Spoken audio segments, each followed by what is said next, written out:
Hello বন্ধুরা, good morning. তো এখন বাজে 11:30 আর আমাদের একটা মেশিন না খুব খারাপ, মানে ডিস্টার্ব করছিলো। তোমাদের দাদাভাই মেশিনের মাথাটা দিয়ে এসেছিলো কালকে দোকানে, তো এখনও ঠিক হয়নি। তো ওখানেই গেছে, 10টার সময় গেছে, এখন 1 ঘন্টা 1.5 ঘন্টা হয়ে গেল, এখনও ঠিক হয়নি মেশিন। তো আমি চা বানিয়ে নিয়ে বসে আছি, আসবে তারপরে একসাথে খাবো সবাই। তো আমার মেয়ে দেখো এখানে খেলছে একা একা, এই যে জল হাত দিয়ে। কি খেলছো সোনা? ডলাও সাজাচ্ছ? ও খেলছে।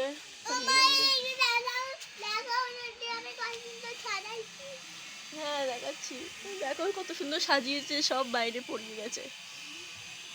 এগুলো বেরিয়ে তো পড়ে গেছে।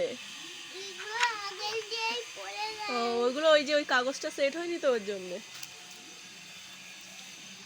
উফ বাবা, ঘরের মধ্যে ঠান্ডা গরম বলি।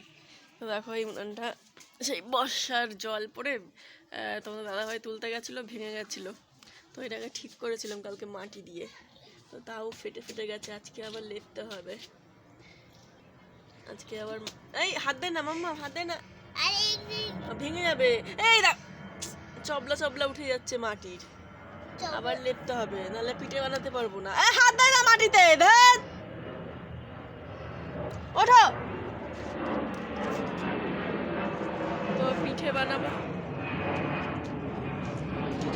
বলে তাই উনানটা বের করে লেপেছি, কারণ এইখানে তো আর পিঠে বানানো যাবে না, তো বারান্দায় বেড়াতে হবে, নাহলে ভূতে এসে ধরবে না।